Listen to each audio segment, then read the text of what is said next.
be up on the screen again. We'll get to as many as we can. We're going to have 5 big questions today, each timed at 3 minutes, and we'll try to stick to that. Some go a little over, that's fine. If some are a little less, that's okay too. And then we'll get to Q&A as much as we can and try to wrap up by a little bit before 10:30. So would you please welcome back to chapel Jesse Butterworth, Neely McQueen, and make sure 2 and 3 are hot.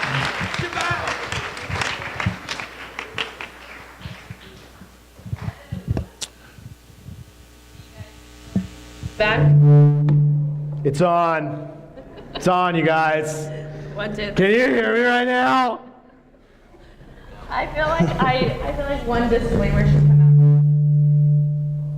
out right now. Are you on? I don't. Well. Okay. Here we go. Does that make a difference? Does that change it? Hello. Hello. I can hear you. Perfect. Why don't you just say what I say? Go ahead. Repeat it. I'm not sure what you're saying. I was going to say, Jesse and I have been friends for a long time. I was actually at the birth of their second son, not giving birth, just helping his wife, coaching. I was not the surrogate mother or anything like that. And Jesse and I are probably 2 of the most immature adults you'll ever meet. Pretty much. So the fact that Mike decided to bring us in today is beyond my understanding. And so I think we just want to apologize right now, start from the beginning, like for anything we might say that may be offensive, and please don't tell your parents we said it. Or if you want to tell your parents that we said it, Jesse said it. I did not say it. It was from Jesse. Awesome. So that's right. That's right. All right. So I think we got some questions we're going to answer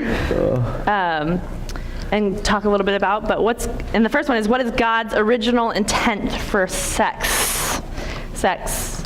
I think it's an interesting deal. Jesse and I were just talking about that. There's this. We talk about sex. We, the church, the world, everyone talks about sex a lot.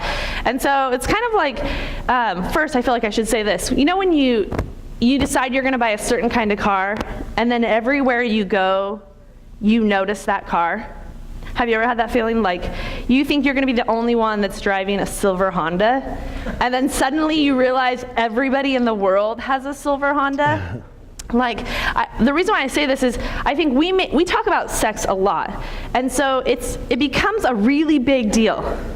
And I want to make it really clear that God's intent for sex is good. It was a good plan, a good idea, but it's not like the best plan that He has for you. Like, He has really amazing plans for your life, and sex may be part of it, but it's not necessarily the whole of it. Like, God has really great plans for your life.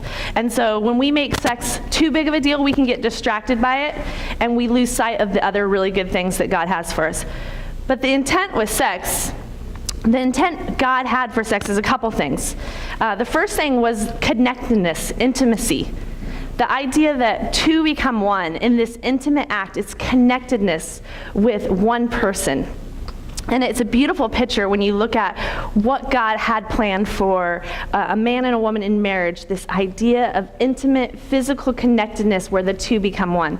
That's one of the things. Another real practical thing is procreation. That God's plan for sex was procreation, making babies, people, making babies. But here's the deal, is like even in our,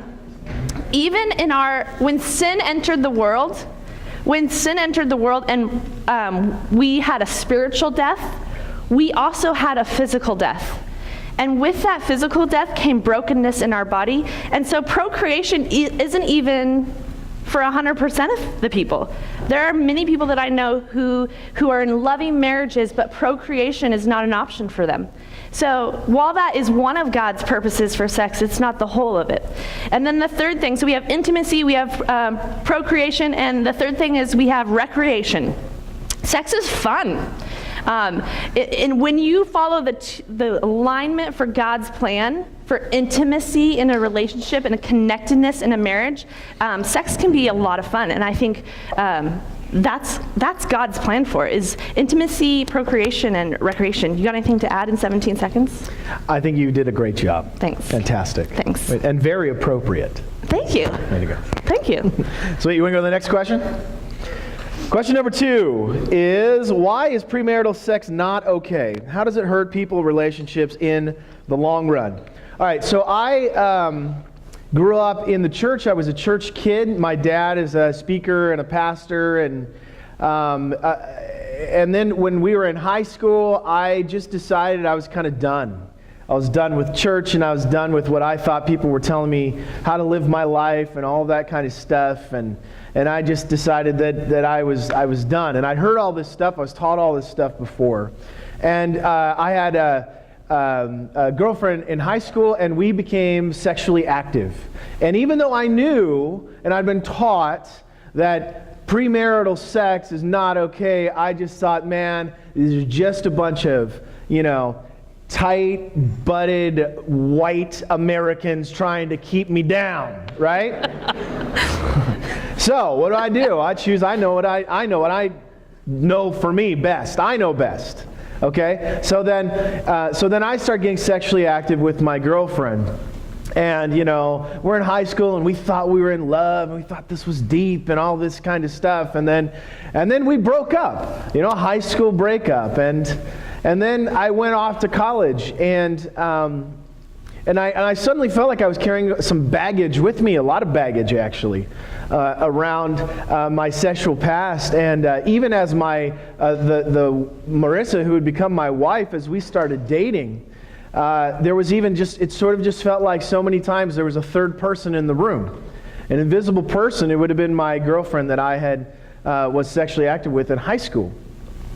And I think the best way I could try to explain this to you is, just a couple of days ago, I was having lunch, and a guy walked in, and he had to be in maybe his 90s, definitely his 80s, but maybe 90s.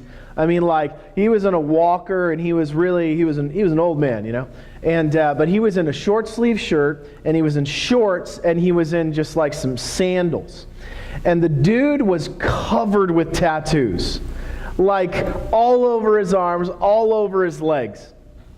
And you just can't help but think to yourself, I wonder if he had a long-term plan when he got those, Like a 90-year-old covered in tats is not great. Like he's like sagging all over. The guy can barely walk, And it's like, that's what it feels like a lot of the time when you have, Paul tells us in the Bible that sexual sin is different than other kinds of sin because it's a sin against your own body.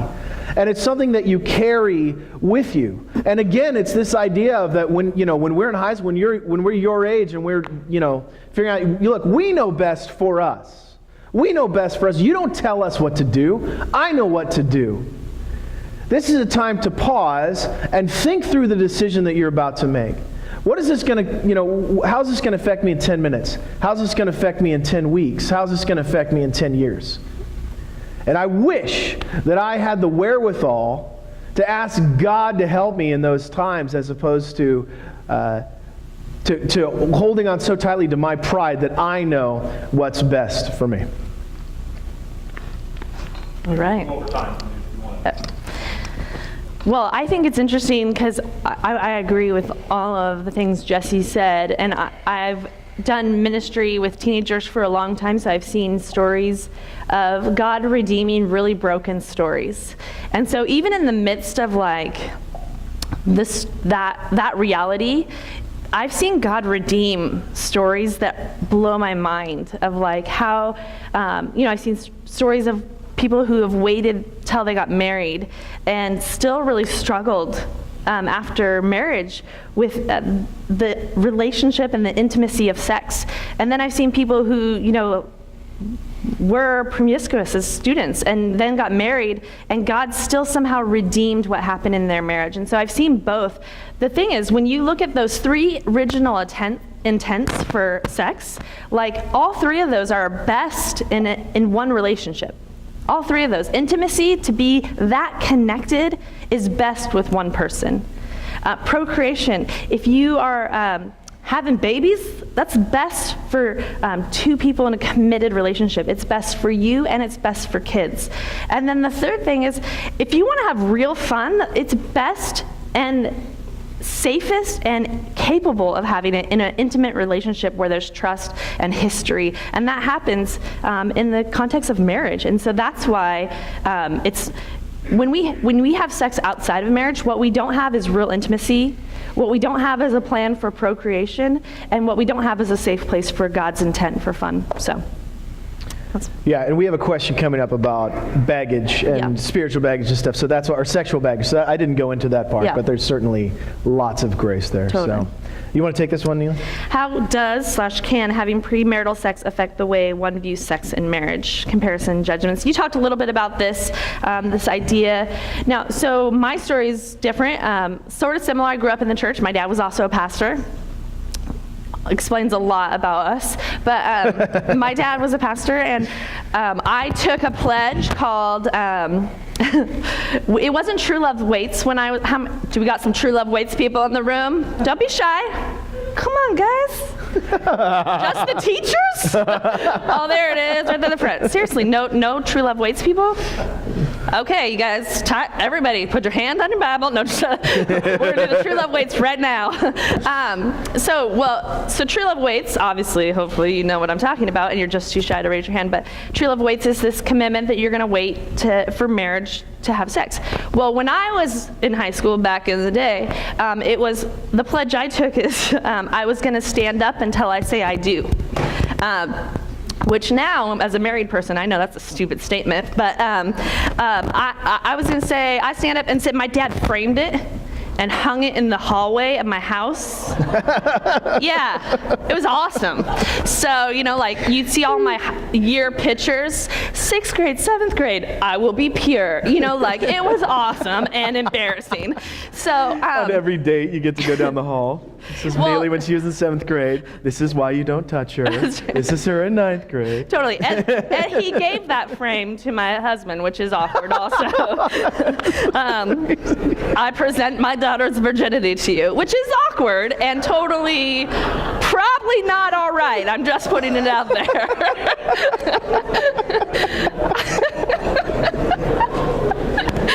Oh, my gosh. Oh, shoot. So, all I have to say is I'm better than Jesse because I didn't have sex before marriage. Oh, shoot. Oh, God. Okay.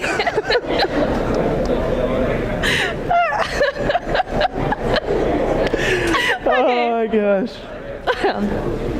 Well, that question's over. Oh, my gosh. Okay.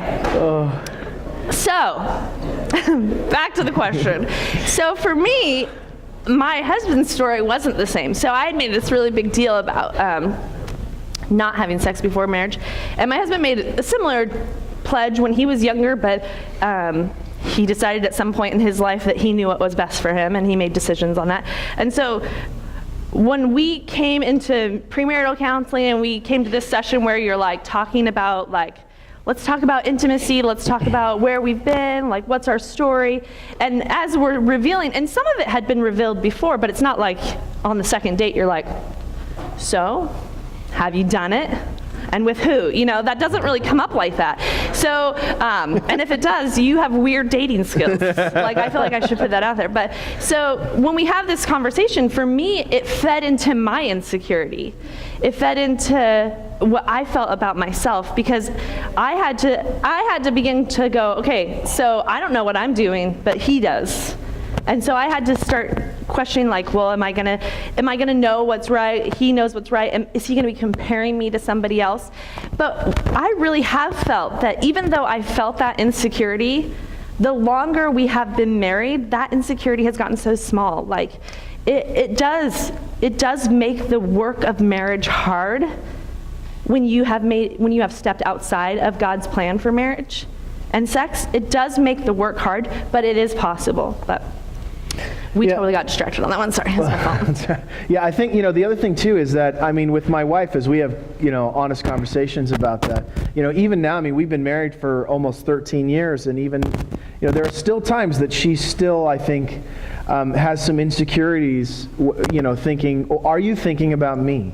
Are you here with me, not just physically, but mentally, emotionally as well? And so, as I mentioned before, when you do, if you do make that choice of premarital sex, like you are bringing people into, when you do get married, you're bringing people into that relationship. And like I said, we're going to get to this question. And there's grace and there's ways that, God can do an abundance of things with that, with healing. But you know what's even better than that? Is not having to go through it. Yeah. It's just actually committing to your wife and to stay sexually pure, which I can totally understand is difficult, especially in this day and age. Well, I think too, I know we're talking specifically about sex, but sex and purity can be two different things, right? Because purity, you could be not having sex but not be pure. And there's lots of talk. I was talking to some college students who are all plugged into a Christian college club at a secular university, and they talk about sex the Christian way. And what they're doing is they are trying their way around just not having intercourse, sex. They are not being pure, though. So we have to be careful that even as we define this conversation about sex, you may not have sex, but you can bring other things into your marriage. So I think, there's a part where we need to talk about purity. And that's what our eyes see, what we touch. It's more than just sex. And so I think that's also a conversation to bring into it, is that sometimes it's not just sex. You're not getting away with it by doing everything but have sex. Mm-hmm. How do we battle the temptation of sex before marriage? Look, we are made physiologically, we are made to want to go to that place when we put ourselves in that setting. That is the way that the human body was created. However, right now in this setting, it's not. I can understand, especially for, high school boys, as your hormones are going off the wall and stuff, that maybe your thoughts about sex are more than they will be when you're an older man. And that's a lot of a physiological thing that is going on. But when you're in a setting where it's not possible for you to go to that place, then it's way, it's like 0.001. There's likelihood of you actually going there, right? So you've got to be smart, and you've got to think ahead about drawing, good boundaries about where to, what situations do you want to put yourself in? So if you're there and you want to flirt with disaster, then man, absolutely, you guys should hang out, by yourself in an upstairs room where you guys turn off most of the lights and lay down next to each other on the couch and watch a movie, and then the movie ends, and then you guys just kind of stay there, and then, what's going to happen? Well, you're way more likely in that situation to go further than maybe you ever wanted to go before you were married. And so it's got to take forethought. It's got to be these are the boundaries. And it's got to be something that you talk about too. And believe me, I can understand, especially when you're in high school. If you're talking to, your girlfriend or your boyfriend or somebody you're just dating and being like, okay, look, here are the boundaries that I feel comfortable with. I want to make sure that we're always, sitting up. Side hugs are way too far for me. We heard that was a sensitive subject for you guys.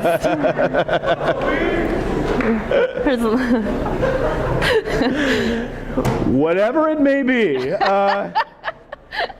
Find those boundaries, okay? And when you communicate that, respect that. Mm-hmm. When you hear that, and that you're respecting what those boundaries are. And believe me, I totally get how incredibly uncool that is. Mm-hmm. I totally do. That I'm not some guy standing up here and and that's what, that's what every cool guy does, right? No, look, I get it. Like, I get that that's like really this, we're having this conversation. Yeah. How incredibly dumb is this? And let me tell you, on the scale of dumb, it's so much further than getting your girlfriend pregnant. And it's so much further lower than, making lots of poor sexual decisions and messing up not only what you're deciding, but also what your boyfriend or girlfriend, or maybe even they're not even just whoever the other person is, what they're have to deal with as well. I mean, there's lots of things, right? So let's go ahead and be dumbed down on the low dumb level so that we don't have to make huge dumb decisions. Yeah. I think for me, as someone who made that pledge when I was in junior high, ladies, we all talk about making the list. Like, what is the guy that we want to marry? Like, we write, some of the guys are like, what? You make a list? Yes. We have 50 points of things we want on our list. And here's the deal. If you're a girl and you make that list while you have a boyfriend, what does your list look like? Your boyfriend, right? Because we can't think about anything but that person in the moment. So when you make a commitment to yourself and to God about your sexual purity, you can't make that commitment in the back seat of a car with your boyfriend or girlfriend, right? You can't. You have to. I got one clap from a True Love Waits person, so she knows what I'm talking about. But the deal is, if you're going to make a commitment to purity, you have to make that commitment before you're in a relationship with someone, before you're even crushing on someone. You need to make that commitment outside of the context of temptation. And so it's much easier when I'm not feeling temptation, I'm not feeling the need to connect with this person. I can say, okay, here's where I stand, here is what I will and won't do, and here is the thoughts I will and won't have, and here's what will be acceptable for before marriage, and here's what will be acceptable with the person I expect to marry. You make those lists and those thoughts way before you get into those relationships. Let me just add something really quick too in this day and age, is that please don't fall into the trap that so many of us, I think, that we get into. Well, I'm not going to have sex, so I've got to take care of this urge in some other way. And so don't think that, okay, well, if I go and view pornography, that's how I'm going to get this out.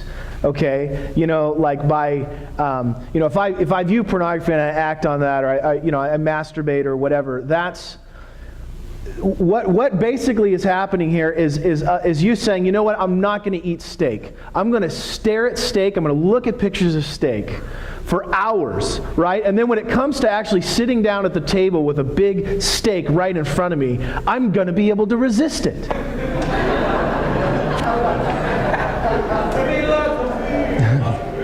Next question. All right, if you're carrying sexual baggage, how would you deal with it? Well, I think this is where, for me, grace is so important and so redeeming. You look at some of the biblical characters from the Bible, and you see, let's take David.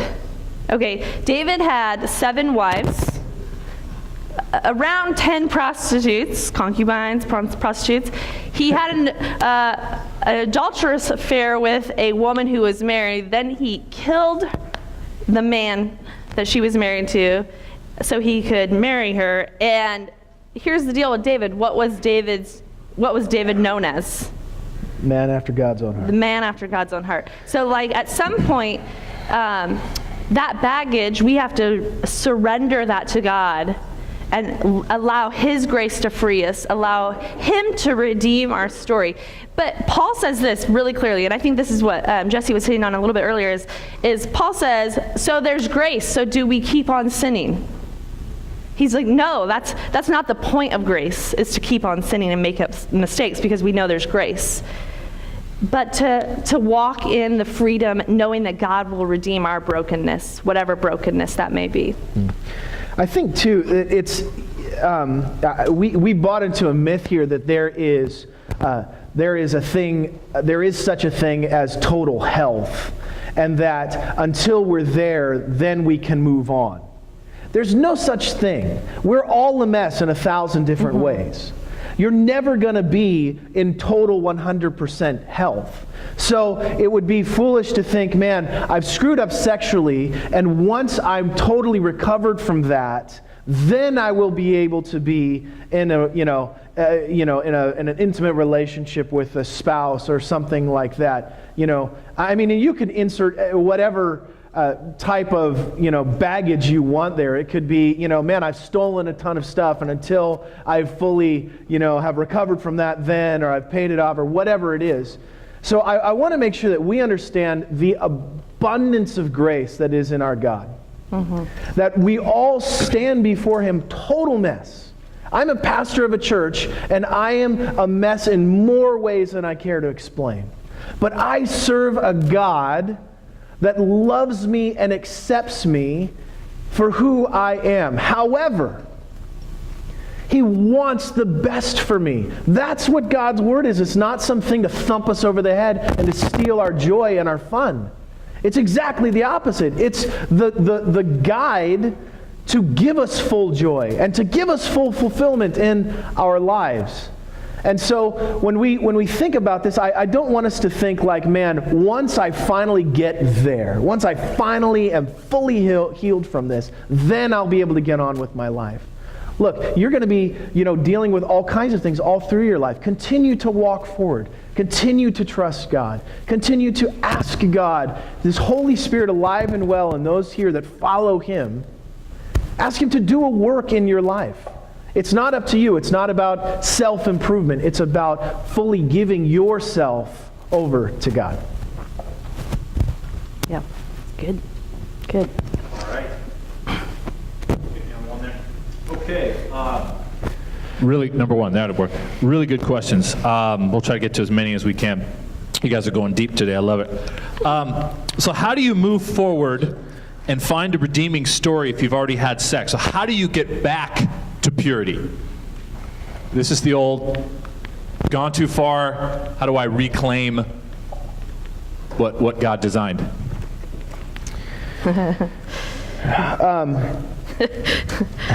Were you going to? No. Oh, okay. I mean, I thought you go were first. Flipping to something. I think there's a very important distinction here between purity and value. Because I think what too many times what we think of as purity is what we think of as value, particularly to God and to other people. So that if you're carrying this kind of baggage around with you, you have made a poor decision, and you've become impure sexually. And like I said, you could have stolen something. You go online and you don't pay for movies. You just download them illegally. That's an impure act as well, right? Okay, but the Bible talks about how sexual sin, like we talked about before, has even greater consequences. It's sin against our own body, and so there's impurity there. But I want us to understand first and foremost value. So, actually, here, let me just do this. I have here I think I do. Yeah, here we go. I've got $20, okay? So, if I take this $20, how much value does this have in our system? $20, okay? Right? Now watch this.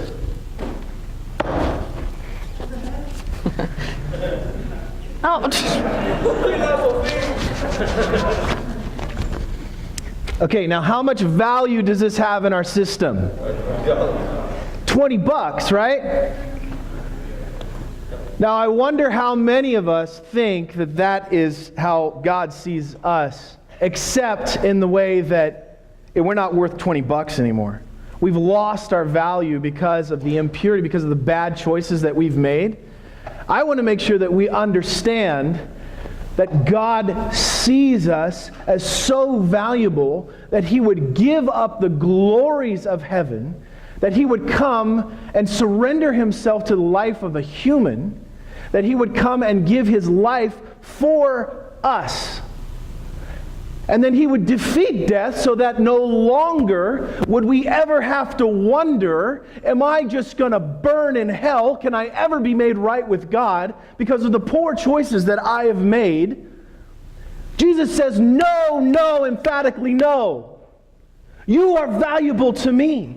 You have incredible value, intrinsic value, more than you'll ever know. And the more that we understand who God is, the more we understand our value. That this holy, perfect, wonderful God would give everything to ensure that you and I would know life to the full. That's good. Good word. Should we have an altar call? I mean, I don't know. We could do a True Love Wait sign up right now. But, can I, only because I thought, I heard the question a little differently. You went super deep, and I was like, oh, I thought, I heard the question and thought, you're in a dating relationship right now where you're having sex, and you're wondering, how do you go back? Is that the question? I think it can be interpreted. Oh. Sorry, I went You went super sideways spiritual. there. You were at an altar call. I need to be a better listener. Yes. So if I heard it, I was hearing that you're currently in a relationship where you've already crossed this line. How do you go backwards? Yeah. Let me tell you, so impossibly hard, ridiculously hard, that I would say if you're currently in a relationship where you are having sex, you need to end that relationship. And here's the deal. You need to end that relationship because you need to back up so far that the deal is, I'll use his steak analogy if I can. You have to cut out all beef.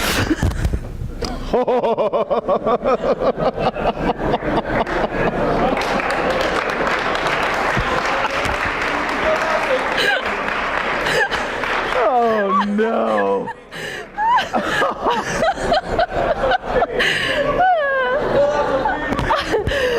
So what I'm saying is, you can't have pork either. So what I'm saying is, to think that you could stay in that relationship where lines have already been crossed and go, oh, we'll just back up a little bit. It's really, it's near impossible. It's near impossible. So what I would say, if you're in a relationship, you're sexually active, you need to break it off. You need to break it off, and you need to tell someone you trust what's happening. You need to tell someone you trust and get accountability in place. God will do his redeeming work, but the real practical stuff is you've got to be like Joseph with Potiphar's wife, and you got to run. You got to run away from it. You got to distance it from it. You got to give yourself those practical safeguards in your life, and you got to get out of that relationship. And I know right there, most of you are well, no longer listening to you, but that's just the reality. If you want to find God's best for your life and for your sexual intimacy with your future spouse, you need to make decisions right now, and that means getting out of them. And you can't hide behind the well, this is going to hurt my boyfriend or girlfriend, because again, you've got to think long term. What's really hurting your boyfriend or girlfriend is the fact that you guys are choosing to maintain sexual activity right now outside of marriage. And here's what's crazy, and I don't know if this is understandable at 16, 17, 18, because I don't think I understood it, but we make a lot of decisions in 25 and under, we make them based on this moment. I was telling someone when I had when I turned 37, I was they were like, how are you feeling? And I'm like, it's so crazy, because for some reason I thought I wasn't going to live till 37. And it's not like I thought I was going to die. I just never saw I never saw 37 in my head. I thought 30 and then it was over. But because I didn't think I was going to die. I lost my imagination for my future. I don't know if that's the right thing to say. It is kind of over at 30 though, let's be honest. I'm just getting started, yo. So what I'm saying is, you make a lot of decisions based on this moment. And when you're making a decision about your sexual purity and about what's happening in your life right now, for a moment, I want you to imagine being 37. Sorry. But I want you to do it. I want you to envision 37. Because stop making decisions about this moment. Stop making decisions about your whole entire life only using this moment as your deciding factor. Think about your future. Can you define sex? And is oral sex sex? Oh. So I love, these are the funniest questions to me, because let me just rephrase how that is. Is a white person a person? What about a black person? Is a black person a person? What about an Asian person? I'm confused. Now, I do have a Pacific Islander person friend. Is that a person? What's it called? Listen to the name. It's called oral sex. It's called anal sex, right? Like, that's what it's called, sex. So, you know, when it's defined, I mean, just think of what you're asking there. I mean, really what you're asking is, look, how far is too far, right? What's all the stuff that we can do? Yeah. I mean, I'll just, you know, it's cutting out all the beef. All right, I think we're ready for the next question. Yeah, again, I would go back to the boundaries. The boundaries is, you know, I mean, honestly, like I have 2 sons and a daughter, and I will tell them that when they date, you know, dating is in this position, and then marriage is in this position, okay? So when you're dating, if I ever catch you in this position, bad things. I know. But dating is an upright thing, right? Dating is figuring out what this is, right? So you knock off those side hugs, you deviants, you, okay? All right. Well, if you're standing up, it's fine. It's when you're laying down, no side hugging. Can you give like some concrete examples of actual like physical, emotional boundaries? Because boundaries gets kind of talked about in this broad sense, but I mean, what are 2 or 3 like really meaningful, helpful boundaries? Don't touch each other. No, seriously, that's my answer. Yeah, I think, you know, I mean, you know, even when it comes to touching, whether it's over clothes or under clothes, I would say, you know, men don't touch girls' breasts, don't touch their pubic area, don't touch their butts. Whether it's under you know, clothes or over clothes. Women, force them to respect that. That's totally acceptable. Like to stop and to say, what happened, Neely, why don't you tell that story when you were in high school? Well, it was college. College, okay. But I was dating someone, and he crossed one of my boundaries, so I just said, I think we should pray. So I think it's time to pray. Boom!